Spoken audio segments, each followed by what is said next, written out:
ሰላም እንዴት ናችሁ? ውድና የተከበራችሁ የጎጃም ቤተሰቦች በያላችሁበት በየዓለም ጥግ በየዓለም ዳርቻ ሰላማችሁ ብዝት ይበልኝ እያልኩኝ ጎጃም ነው መጥቻለሁ ማለት ነው። እንዴት ናችሁ? ሰላም ናችሁ? እነ ፈኪ ጠፉ እንግዲህ ማለት ነው። ፈኪ ጠፉ። እኔ ግን በአንድ ላይ ብትመጡ በአንድ ላይ ብትሰሩ ደስ ይለኝ ነበረ። እያፋሸገኝ ሀፋን ለማንኛውም ማለት ነው።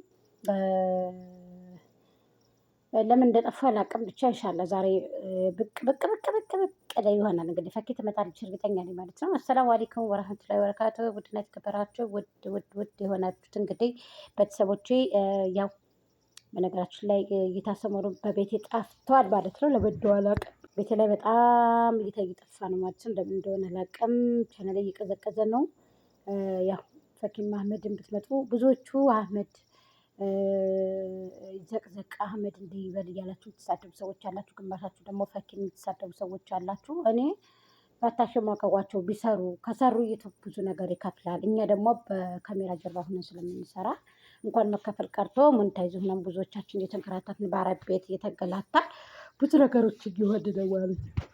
እና ከካሜራ ጀርባ ስለሆነ ብዙም ያኔ ጌታማ አይመጣም ብዙም ነገር የለውም ማለት ነው። ምክንያቱም ማንም ሰው ብሎ ስለማያይልን ማለት ነው። ስለዚህ ያው ተዋቸው፣ አታሸማቋቸው፣ ይስሩ ነበር የምላችሁ። ግን እናንተ ለማሸማቀቅ ወደኋላ አላላችሁም ማለት ነው። እሱ ደግሞ ተገቢ ነው ብዬ ጥሩ ነው ብዬ ስለማላስብ ማለት ነው። ክርስቲያን ወገኖች ሰላም ብያለሁኝ። ያው ለማንኛውም ነባንና ደቦ ነባንና ይክሩን በአንድ ላይ ያደርጋሉ።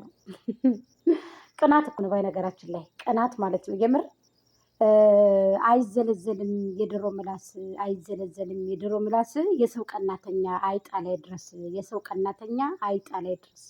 እንደ ቅናት መጥፎ ነገር የለም በነገራችን ላይ። እንደ ቅናት መጥፎ በሽታ ትልቅ በሽታ የለምና አንዳንዶች ቤትን ያፈርሳሉ፣ ቤትን ያበላሻሉ፣ እያንገለታታሉና ለማንኛውም አላህ ሂዲኩም አላህ ሂዲና። ምን ልላችሁ ፈልጌ መሰላችሁ? በረድ ብትሉ ሰካለ ብትሉ በጣም የተሻለ ነገር ይሄ ነገር ጥሩ ነው ብዬ አላስብም። በረድ በሉ ሰከን በሉ ማለት ነው። እና ምን ልላችሁ ፈልጌ መሰላችሁ? ይክሩ እንደ ፈኪ አራዳ እኮ ናት ፈኪ። አታውቁም እንዴ? ሁሉም ሰው እሷ ጋር መስራት ይፈልጋል። ሁሉም ሰው እሷ ጋር መጠቀም ጠጋ ብለው መጠቀም ይፈልጋሉ፣ መስራት ይፈልጋሉ። ያው የሚመጡት ሁሉ ግን ባይዘዊ ሆሳ ናቸው።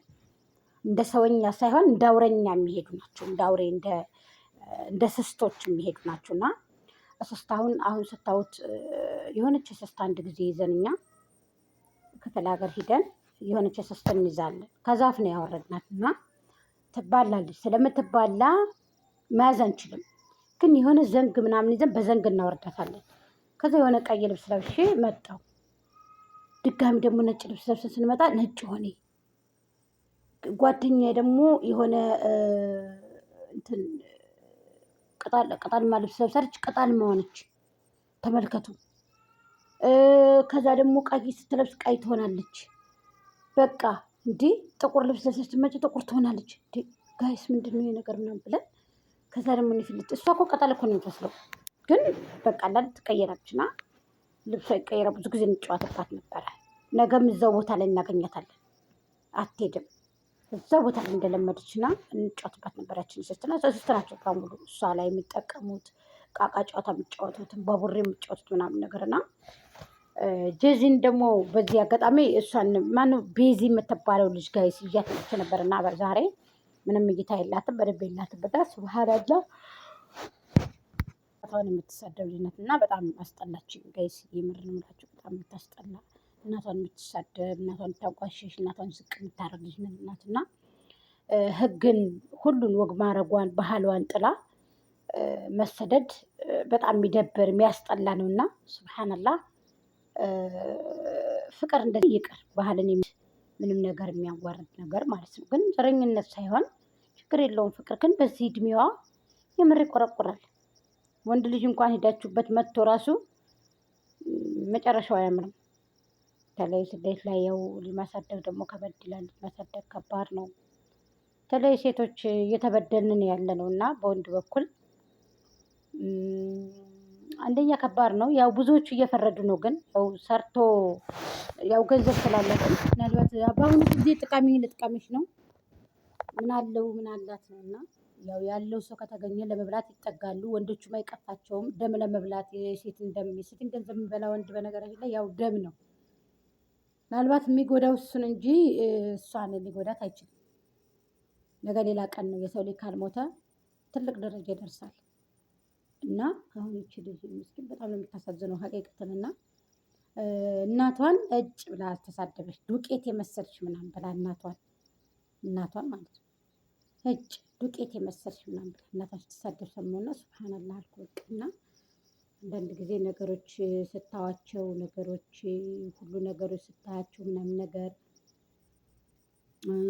ሁሉ ነገሮች ስታዳምጧቸው ያስጠላሉ። እና ያው እንግዲህ ብቻ ይደብራሉ፣ ያስጠላሉ። እና አንዳንዴ እኔ ምን እንደምላቸው አላውቅም። ማንኛውም ከባድ የእውነት እኔ በጣም ነው ያስጠሉኝ። በጣም አንደኛ ባህልን ያልተላበሰ በሶሻል ሚዲያ ላይ መዋረድ፣ የሌሊት ልብስ ለብሶ መምጣት እሱ ቤት ውስጥ እንጂ መዝናኛ ላይ እንዴት ትንሽ ናት አታውቅማ። እኔ እኮ ነግራችኋለሁ ትናንትና አታውቅማ፣ ትንሽ ናት። ብዙ ምክር ያስፈልጋታል።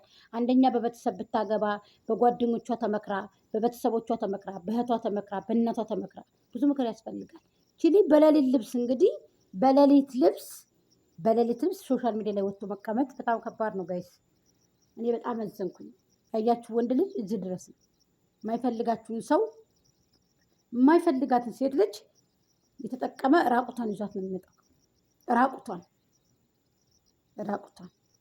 መቼም ይቺ ልጅ ብዙ ሜትር መንገድ ተጉዛ የመጣችው መቼም ያለ ልብስ አትመጣም። ልብሷን ቆጥራ ወይ አንድ ሻንጣ ሙሉውን ይዛ ነው የምትመጣው። ለሱም ደግሞ ሀዲያ ምናምን ይዛ ነው የምትመጣው። ይሆናል አይታወቅም። ግን በዚህ ልክ የሌሊት ልብስ ለብሶ ተገላልጦ በዚህ ልክ የሌሊት ልብስ ለብሶ መምጣት ለእሷ ሞት ነው።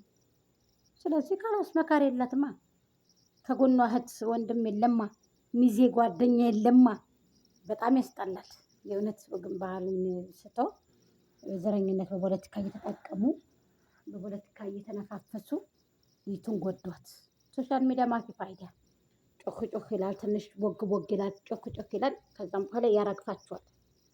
ጥቅሙ ይሄ ነው። ምንም ትርጉም የለውም ሶሻል ሚዲያ ምንም ትርጉም የለውም። በደብ ፋይዳ ነው። በቃ በደብ ፋይዳ የለው ሶሻል ሚዲያ ምንም ጥቅም የለውም። ምንም ትርጉም አልባ ነው ማለት ነው። ስለዚህ አንዳንድ ጊዜ የምታረጉትን ነገርና የምናረገውን ነገሮች ብናቅ በጣም የተሻለ ነገር ነው የምንመስለው። እና እንግዲህ ያው ከብዳል ብቻ የእውነቴን ነው የምነግራችሁ ወላሂ። ለማንኛውም ፈኪ እህት አለም ተናፍቀሻል፣ ነይ ብቅ በይ ፈኪዬ። አህመድም ደው ተናፍቀሃል። አህመድን ደግሞ ባትሳደቡ ብዙዎቹ የተሻለ ነው። ፈኪን ባትሳደቡ ብዙ ነው ላይ የሸማቀቃችሁ ሶሻል ሚዲያ ላይ ልታጠፋቸው ነው። የእውነቴን ነው የምላችሁ። አንዳንድ ጊዜ ይደብራል። ተዉና ተዋቸው፣ ይስሩበት። ለማን እነሱ ደስ ይላሉ።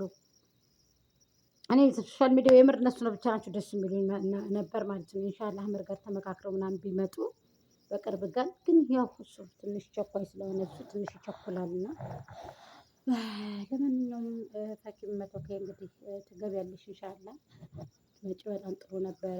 ደስ የሚል ነገር ነበርና ታይ ጥሩ አይደለም። እውነቴን ነው የምነግርሽና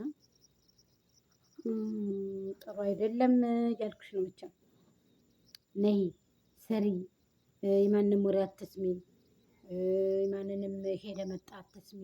በራስሽን ቻናልሽን አሳድጊ፣ ስሪ። ዩቱብ በደንብ ይከፍላል። በደንብ ለሰራችሁ ሰዎች አንዴ ወጥታችኋል አይደለ? ወጥሻልና ምሳሌ ቲክታክ ላይ እንደውም ከመልቀቅ ዩቱብ ላይ ሰርተሽ 100K ትገቢ ነበር እስካሁን ድረስ። እኔ ግን 100K ለመግባት ያልጓጓችሁ ለምንድን ነው? ምንድን ነው ያልጓጓችሁ? ኧረ በጣም ያሳዝናሉ። በጣም ያሳዝናልና እኔ ጥሩ አይመስለኝም። እውነቴን ነው የምነግርሽ የምር። ስለዚህ ስሪ፣ ጠንክሪ። ሁሉም ሰው የምር አሁን በቃ እንጃ ሰው በቃ ስትቀር በቃ ሰው ቀር በቃ እልም አለ። ለማንኛውም ኑ ቪዲዮን ላይክ፣ ሼር፣ ኮሜንት፣ ሰብስክራይብ አድርጉ ጋይስ። ሀሳብ አስተያየታችሁን አስቀምጡ በቤዚ ጉዳይ ላይ። በጣም ያሳዝናል። እናቷን እያዋረደች እናቷን እንትን እያለች ግን የምር ያስጠላል። ወንድ ልጅ ያው ገንዘብ ያው እንግዲህ እዛ ሀገር ውስጥ ያሉ ሰዎች በጣም ከባድ ነው እና ልጅቱ ግን በጣም አሳዘነችኝ። በዚህ እድሜዋ ቢቀርባትስ ቢቀርባት። ወንድ ደግሞ በአሁኑ ሰዓት ምነው በቀረብኝ ባልተዋወቅ አለ ሀገሬ ሰው። ምነው በቀረብኝ ባልተዋወቅ የእግሬን እሳት ሆኖ ውሃው ቢደፋብኝ አለ ሀገሬ ሰው። ወይንም ደግሞ ጭቃው ቢታገድም እሾሁ ቢወጋኝ። እንደው ከባድ ነው ብቻ ግን እንደ ፍቅር ነገር ያሳዝናል። በጣም ያሳዝናል። በጣም ያስጠላል፣ ያሳዝናል፣ መንገድን ያስታል። ብቻ ያው እንግዲህ ለማንኛውም ቪዲዮ ከወደዳችሁ ላይክ፣ ሼር፣ ኮሜንት፣ ሰብስክራይብ አስተያየታችሁን አስቀምጡልን ማለት ነው። እንወዳችኋለን፣ እናከብራችኋለን። ለነበረ ቆይታ እናመሰግናለን። ለማንኛውም ላይክ ሼር አድርጉት ጋይስ፣ እስኪ ሼር አድርጉ እስኪ። አንድ ከኔ የሚሻል ሰው የለም? አንድ ከኔ በቃ ጥሩ ነው የሚል የለም? አንድ እኮ ሸር የሚያደርግ የለም? ሁሉ ምድረ ምቀኛ ምድረ ረቢስ ሚላ እኔ አልሰድባችሁም። ለማንኛውም እስኪ ስለዚህ